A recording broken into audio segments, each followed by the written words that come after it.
History کے point of view سے، again I repeat, from the point of view of the history, جو میں بات کر رہا ہوں وہ ہے حدیث کے پوائنٹ آف ویو سے. میں بات ہرگز نہیں کر رہا ہوں، میری بات کو بالکل کسی غلط اینگل میں مت لے کے جایا جائے.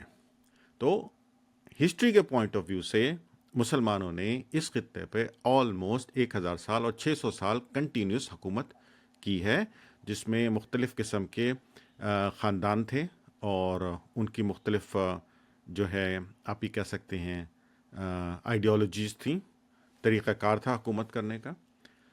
اور سوال یہ ہے کہ اس سال میں، 600 سال میں، وہ وہاں پہ کون سی ایسی چیز بلڈ کر سکے، چھوڑ گئے سوائے تاج محل کے، جس کو کہ آپ انسٹیٹیوشنلائز کر سکتے ہوں، جس کو آپ یہ کہہ سکتے ہوں کہ یہ ایسی چیز ہے جو مسلمانوں کی وراثت سے چل رہی ہے اور مسلمانوں کی برصغیر کے مسلمانوں کی کنٹریبیوشن رہی دنیا میں آج جو کچھ ہو رہا ہے اس کی طرف پازیٹیولی. اور بہت کچھ دیکھنے کے بعد ایسا لگتا ہے کہ جتنا ٹائم وہاں مسلمانوں نے لگایا اس کے مقابلے میں جو کچھ آج اویلیبل ہے ہسٹری یا ایویڈنس یا وہ بہت کم ہے.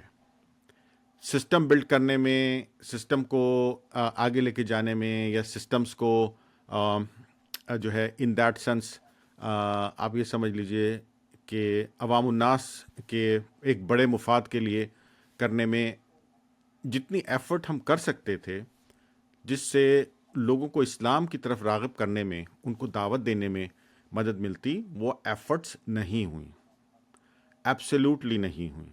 جب ان کے پاس کنٹرول تھا تو یہ بہت ساری چیزیں بہت اچھے اور احسن طریقے سے کر سکتے تھے، نہیں کریں. آپس میں لڑائی، اگر آپ ہسٹری دیکھیں تو ان کی مغلوں کی تاریخ تو خاص طور پہ ایک دوسرے کا سر ہی اڑاتے رہے ہیں. ٹھیک ہے، تخت کی جو ہے وہ جنگ چلتی رہی ہے، وچ از فائن، ہر جگہ یہی ہوتا ہے، ہو رہا تھا اس وقت بھی. اہم یہ نہیں ہے کہ غزوہ کب ہونے والا ہے یا کیا ہوگا یا کیسے ہوگا، اہم یہ ہے کہ کیا ہو چکا، اس سے ہم نے کیا لرن کیا.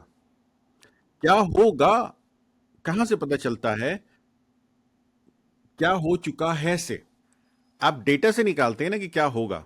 اللہ سبحانہ و تعالیٰ نے قرآن میں، ہم تو قرآن پڑھتے ہیں اور قرآن سے سبق سیکھتے ہیں، کیا ہے، کیا بتایا، ٹوٹل ہسٹری، یہ ہوا تھا ہم نے یہ کیا، یہ ہوا تھا ہم نے یہ کیا، تم یہ مت کرنا. اللہ کیا کہہ رہا ہے؟ اللہ آپ کو ڈیٹا دے رہا ہے نا، کنٹینیوس آپ کو ڈیٹا دے رہا ہے، کہہ رہا ہے اس پہ ماڈل بلڈ کر کے انالیسس کر لو. اس پہ آپ ماڈل بلڈ کر کے ڈیٹا انالیسس کر لیجئے کیا کرنا ہے اور کیا نہیں کرنا آپ کو. ایگزیکٹلی ہم سیم، پاسٹ کو دیکھ کر انالائز کرتے ہیں اور اپنا فیوچر صحیح کرتے ہیں. بالکل اگر انالائز نہ کریں اور وہی غلطیوں میں ڈوبے رہیں تو فیوچر ہمارا کیسے صحیح ہوگا؟ بالکل 100%. تو سوال یہ نہیں ہے کہ غزوہ ہوگا نہیں ہوگا، کب ہوگا، کیسے ہوگا، کہاں ہوگا. بھائی ابھی آپ کیا کر رہے ہو؟ 600 سال آپ نے کیا کیا؟ اور ابھی جو حکومت ہے یا جن لوگوں کے ہاتھ میں حکومت ہے ہندوستان کی یا پاکستان کی یا اس خطے کے جتنے لوگوں کی، وہ اس تاریخ سے جڑے ہوئے ہیں، وہ اس سے الگ نہیں ہیں. انہوں نے وہی کرنا ہے جو پہلے سے ہوتا رہا ہے. اور مسلمانوں سے پہلے بھی وہاں پہ یہی سب کچھ چل رہا تھا. کوئی انہونی بات نہیں تھی کہ مسلمان آئے اور آپس میں انہوں نے وہاں سے بھی لڑے اور پھر آپس میں لڑے. نہیں نہیں نہیں نہیں، وہ تو پہلے سے وہاں پہ ایک جو ہے وہ راجا جو ہے وہ دوسرے راجے کو، ایک ریاست جو ہے دوسری ریاست کو انڈرٹیک اوور ٹیک کرنے کے، یہ سب اس وقت part of the human history. Human history شروع سے ایسی چلتی آ رہی ہے. آج کے دور کی سب سے بڑا جو کوشچن ہے نا وہ یہی ہے کہ what can be the possible future. ٹھیک ہے نا، تو پاسبل فیوچر کو دیکھنے کے لیے you look at the past, you look at the past, simple as that. ہر بھائی جزاک اللہ خیر، بہت ہی بریف جو ہے آپ نے پوائنٹس شیئر کی اور ٹو دا پوائنٹ جو ہے آپ نے بات کی. میرا ایک سوال آپ سے یہ ہے کہ یہ سارے حالات تو چل رہے ہیں، پاسٹ تو پاسٹ ہو چکا، چیزیں جو ہے جا چکی. 600 سال پہلے لوگوں نے 600 سال تک حکومتیں کی، تخت کے لیے لڑائی جھگڑا ہوتا رہا، امت کا اس میں فائدہ نہیں ہوا، ایجوکیشنل انسٹیٹیوشنز ایسے اوپن نہیں کیے گئے جس کی وجہ سے آج جو ہے ہم یہ پستہ اور خستہ حالت میں ہیں. اب ہمیں یہ بتائیں کہ ہم اب اپنے حالات کو کیسے سدھار سکتے ہیں، یا ہمارا فیوچر کیا ہے، کیسے ہم جو ہے آگے بڑھیں، کس چیز کو دیکھیں، کیسے سبق لیں، کیسے جو ہے ہم اپنے بچوں کا مستقبل روشن کر سکتے ہیں یہاں اس بر صغیر میں. اچھا، پہلے میں اس بات کا جواب دیتا ہوں عماد بھائی. بسم اللہ الرحمن الرحیم. ایجوکیشنل انسٹیٹیوشنس کے حوالے سے لوگوں کی اکثر آراء ہوتی ہے کہ دارال علوم دیوبند یا دارال علوم بریری جو ہے، یہ دو ایسے انسٹیٹیوشن ہیں جو بہت عرصے سے چل رہے ہیں. بٹ جسٹ ٹو ایوری بڈی نو کہ یہ انسٹیٹیوشن، ان کی ابتدا اگرچہ علماء نے کی تھی، بٹ ان کی آ، جو ریئل ابتدا ہوئی تھی، سٹارٹ ہوا تھا یہ انگریز کے دور میں سٹارٹ ہوا تھا. تو یہ مغلوں کی یا کسی اور جو ہے اس کا ہیریٹیج کا حصہ نہیں ہے، کوئی ایسا انسٹیٹیوشن نہیں ہے جو پہلے سے چلتا آ رہا ہو اور وہ کنٹینیوس رہا. ہاں، انگریزوں نے ڈیفینیٹلی بہت سارے ہمارے انسٹیٹیوشنس جو پہلے ہوں گے ان کو بند بھی کیا ہوگا، اس میں کوئی دو رائے نہیں ہے.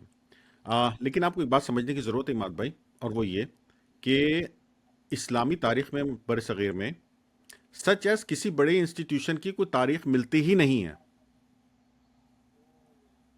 آپ مجھے ہسٹری میں دکھائیں، آپ مجھے کوئی نام بتائیں کہ یہ مغلوں کے دور میں یہ ایک درسگاہ تھی جس کا یہ نام تھا، جہاں پہ بغداد سے نہیں تو نیپال سے نہیں تو وہاں سے لوگ پڑھنے کے لیے آتے تھے، ریسرچ کرنے آتے تھے. کچھ بھی نہیں ہے، نہیں ہے، کچھ نہیں ہے. ہمارے ہی لوگ باہر جایا کرتے ہیں ہمارے لوگ پڑھنے کے باہر جایا لیے. کرتے تھے بیچارے. کچھ جی نہیں ہے، میں آپ کو آنےسٹ بتا رہا ہوں. جی جی جی جی. ٹھیک ہے نا؟ ایک تو یہ بات ہے. اچھا، دوسری بات یہ ہے اماد بھائی کہ یہ جو انسٹیٹیوشن اب بنے ہوئے ہیں، الحمدللہ علماء کی بڑی محنت ہے اس کے اوپر، اور ڈیفینیٹلی انہوں نے بڑا اس کے لیے صبر اور مشکل حالات کا مقابلہ کیا. لیکن وہ وہی کہ جب برا وقت آیا تو پھر یہ سب چیزیں سٹارٹ ہوئیں. ورنہ تو عیاشی چل رہی تھی، آرام سے بیٹھے تھے، بادشاہ کی طرف سے وظیفہ آ رہا تھا، کھا رہے تھے پی رہے تھے. ایفرٹ نہیں تھی نا. ایفرٹ جب بھی پڑی، جب ایفرٹ لگی، جب پتہ چلا کہ یار یہ تو مذہب خطرے میں پڑ گیا. اچھا، اب دوسری بات یہ کہ اگر یہ سب کچھ نہیں تھا، کوئی ایک منظم قسم کا ادارہ یا ادارے، انسٹیٹیوشن ایک یا ایک سے زیادہ نہیں تھے، تو یہ سب مسلمان کہاں سے آئے، کیسے پھیلے، کیا یہ باہر سے آئے ہوئے سارے کے سارے؟ نہیں، ایسا نہیں ہے. مسلمان کچھ باہر سے ڈیفینیٹلی آئے، لیکن بہت سارے کنورژنز بھی ہیں جنہوں نے وہاں کے لوکل مذاہب جو تھے ان سے اسلام قبول کیا، تبدیل ہوئے اسلام میں. لیکن وہ ایفرٹس کس کی ہیں؟ اینی بات بھائی، you will be surprised to see, آج لوگ بہت سارے لوگوں کا مذاق اڑا رہے ہیں. اگر مذاق نہیں بھی اڑا رہے تو کم از کم وہ بیچارے، ان کے جو فالوورز ہیں، ان کی بری عادتوں کی وجہ سے پھنسے ہوئے ہیں. بٹ جیسے آپ دیکھیے کہ یہ جو درگاہیں بنی ہوئی ہیں بہت ساری، آپ کے جو ہے یہ ہجویری ہیں، اور دہلی میں جو ہیں کیا نام ہے ان کا، نظام الدین اولیاء ہیں. اور ہاں، اب مجھے تو بہت سارے نام یاد نہیں ہیں، بٹ آپ ہسٹری دیکھیے تو آپ کو اندازہ ہوگا کہ یہ وہ لوگ ہیں جنہوں نے اصل میں بر صغیر میں اسلام پھیلایا تھا. دے ور دی ڈائز at that time, they were the institution. یہ لوگ باہر سے آئے تھے، باہر سے جی آئے تھے، سکھایا تھا جی دین یہاں کے لوگوں کو. جی، دین یہاں کے لوگوں کو سکھایا تھا. آپ سمجھ رہے ہیں؟ اور اس وقت یہ لوگ سب ایک ہی چیز پہ، صوفیزم کے پیروکار تھے، اور کچھ نہیں تھا. آپ سمجھ رہے ہیں؟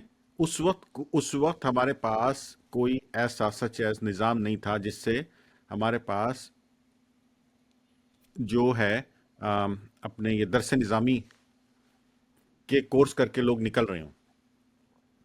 ویسے درس نظامی کی حقیقت یہ ہے کہ یہ ٹرکی سے آیا، اور ٹرکی کے انسٹیٹیوشن سے بلٹ اپ ہوا تھا، تو پھر ہمارے پاس آیا اور پھر آہستہ آہستہ آہستہ چلتا رہا. But telling you the fact کہ اتنے بڑے انڈیا میں اس وقت تک اس طرح کا کوئی بہت اچھا نظام نہیں تھا. ایک آدھ جگہ پہ شاید کہیں ہو، بٹ ایسا نہیں تھا کہ جگہ جگہ پہ جو ہے وہ درس نظامی کے استاد بیٹھے ہوئے ہیں اور پڑھا رہے ہیں، اور وہاں سے جو ہے وہ فارغ التحصیل ہو کے لوگ نکل رہے ہیں. اگرچہ اس میں بھی بہت سارے مسائل ہیں کہ فقہ کتنا زیادہ پڑھایا جاتا ہے اور اللہ کتنا پڑھایا جاتا ہے. تو اللہ اور فقہ کے درمیان مقابلہ ہے کہ اللہ کتنا پڑھایا جا رہا ہے اور فقہ کتنا پڑھایا جا رہا ہے. اینی وے، تو یہ جو لوگ ہیں جنہوں نے اسلام پھیلایا ٹیکنیکلی، یہ ایکچولی انڈیویجولس تھے. ان کو کوئی اسٹیٹ سچ ایز ان کو کوئی اسٹیٹ جو ہے نا وہ نہیں تھی، انسٹیٹیوشن نہیں تھا جس کے انڈر یہ کوئی کام کر رہے تھے. انڈیویجول اپنے کام کر رہے تھے. تو ان لوگوں نے اسلام کو پھیلایا برصغیر پاک میں. اچھا، تب دو باتیں ہو گئی، اور اب اس کے نتیجے میں جو کنورژن سٹارٹ ہوئی آہستہ آہستہ آہستہ آہستہ آہستہ آہستہ، تو 1940s تک آلموسٹ 25% برصغیر جو تھا وہ مسلمانوں کی، 25 to 30% اوور آل. آپ سمجھ رہے ہیں؟ تو یہ کنورژنز بائی فورس نہیں ہوئی، یہ conversions definitely with choice. With choice ہوئی ہیں. جی ہاں. اور اس پہ بکس اینڈ بکس ہیں. اب یہ 5 منٹ کی 10 منٹ کی پوڈ کاسٹ کے اندر ہم اس کو کور نہیں کر سکتے، بٹ بائی چوائس ہوئی ہیں، اور کچھ تھوڑی بہت شاید ہو سکتا ہے بائی فورس بھی ہو گئی ہو، لیکن میجورٹی بائی چوائس ہوتی رہی ہے. اور یہی ایک بڑی وجہ ہے کہ 1000 سال میں ابھی تک اسٹل میجورٹی جو ہے وہ it's their own previous religion. جی جی جی جی نہیں، سوچنے کی بات ہے ہارون بھائی، 600 سال تک مسلمانوں نے یہاں پہ حکومت کی ہے. اگر بائی فورس ہوتا تو میجورٹی میں ہم ہوتے. بالکل. جی، یہ بائی چوائس تھا. آپ کی مرضی، آپ کو سمجھ آئے آ جاؤ، نہ سمجھ آئے تو پھر اپنے حساب سے رہو. مسلمانوں کا تو سمپل تھا نا، آپ جزیہ دے دیں اور ہاں آپ رہتے رہیں آپ جیسے رہ رہے تھے. جی جی. آپ ٹیکس دے دیں، اللہ کا ٹیکس حکم ہے. ہے. ہاں ہاں، اللہ کا حکم ہے، یہ تو ہاں، سیدھا قرآن کے اندر سورۃ توبہ میں. کہ آپ کو کسی کو کنورٹ نہیں کرنا ہے، کسی کو آپ نے بائی فورس نہیں کرنا ہے. بس آپ اس سے ٹیکس لیں گے ہم آپ کو، اور اس کے ٹیکس بھی فری نہیں ہے، آپ اس کے بدلے میں اس کو سروسز دے رہے ہیں، اس کو پروٹیکشن دے رہے ہیں، آپ اس کو سروسز دے رہے ہیں. اٹس ناٹ لائک دیٹ کہ آپ نے اس سے ٹیکس لے لیا اور نہیں. دس از ناٹ. ابھی ہم اب بھی ٹیکس نہیں دیتے کیا؟ ابھی بھی تو ہم ٹیکس دے رہے ہیں نا. وہ کیا بائی فورس ہے؟ اب آپ سمجھ لیجیے کہ اس کے بدلے میں ہم سروسز لیتے ہیں. میں یہ تو نہیں کہہ سکتا کہ ہم بائی فورس ہے، but we get privilege of getting the services same way.